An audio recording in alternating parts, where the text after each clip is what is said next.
আসসালামু আলাইকুম রহমতুল্লাহ। সবাই কেমন আছেন? আশা করি আল্লাহর রহমতে সবাই ভালো আছেন। আজকে আমরা কয়েকটি উপদেশ নিয়ে আলোচনা করতে যাচ্ছি। আমরা দুনিয়ায় সচরাচর অনেক বিখ্যাত মানুষের উপদেশ আমরা ফলো করি, কিন্তু আমরা কখনো না একটাবার চিন্তা করি না যে আমাদের সর্বশ্রেষ্ঠ গ্রন্থ আল কোরআনুল কারিম, এই কোরআনুল কারিম আমাদেরকে কি কি উপদেশ দিয়েছেন। আজকে সেই কোরআনুল কারিমের উপদেশগুলো নিয়ে আলোচনা করতে যাচ্ছি। সবাই মনোযোগ দিয়ে ভিডিওটা দেখেন। প্রথমে আমি কয়েকটা উপদেশ আপনাদের সামনে শোনাবো। তার মধ্যে প্রথম 1 নম্বর যে উপদেশ কোরআন আমাদেরকে দিয়েছেন সেটি হচ্ছে, তোমরা সর্বদা সঠিক কথা বলো।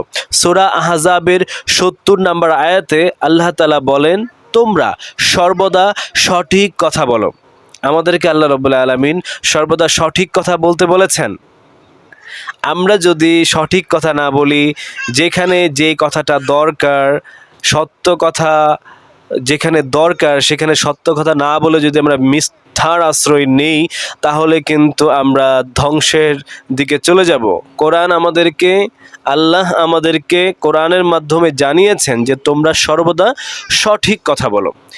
এরপরে যে উপদেশটি নিয়ে আমি বলবো সেই উপদেশটি হচ্ছে, কোরআন আমাদেরকে বলে, সূরা বাকারার ৪৫ নম্বর আয়াতে কোরআন আমাদেরকে বলছেন, ধৈর্য ও নামাজের মাধ্যমে আল্লাহর সাহায্য কামনা করো। একমাত্র ধৈর্য আর নামাজের মাধ্যমে আল্লাহর সাহায্য কামনা করা যায়।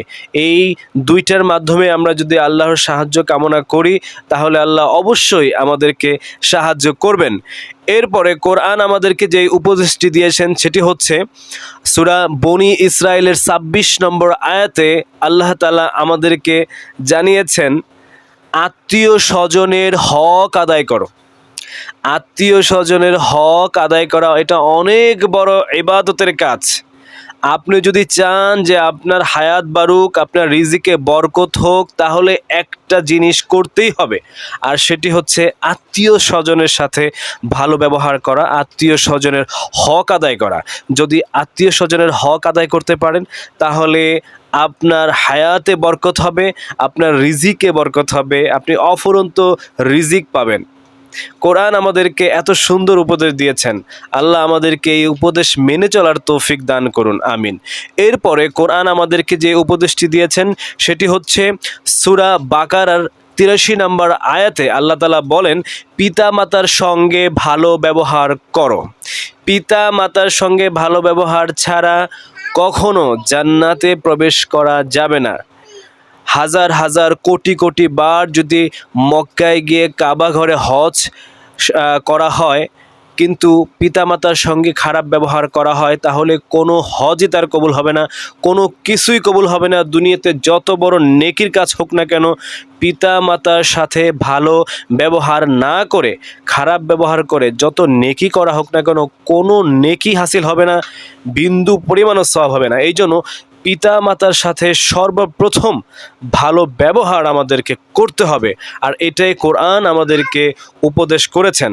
এরপরে সর্বশেষ আমি একটি উপদেশ আপনাদেরকে কোরআন থেকে বলার চেষ্টা করব।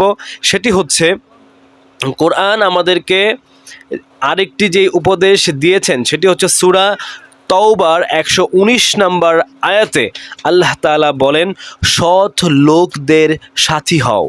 অর্থাৎ আপনার যে ফ্রেন্ডস, আপনার যে কলিগ হবে, আপনি যার সাথে চলাফেরা করবেন, সবাই যেন সৎ লোক হয়। সৎ সঙ্গে স্বর্গবাস, অসৎ সঙ্গে সর্বনাশ।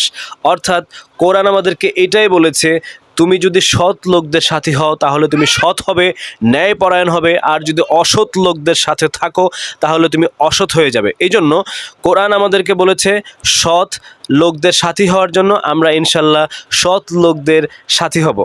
আসুন আমরা আজকের মতো এই মাত্র 6টা কোরআনের উপদেশ নিয়ে আলোচনা করলাম। ইনশাল্লাহ এই 6টা উপদেশ আল্লাহ যেন আমাদেরকে, আপনাদেরকে সবাইকে মেনে চলার তৌফিক দান করেন। এরপরে অন্য একটা ভিডিওতে আমি কোরআন থেকে আরও অনেক উপদেশ নিয়ে ইনশাল্লাহ আলোচনা করার চেষ্টা করব।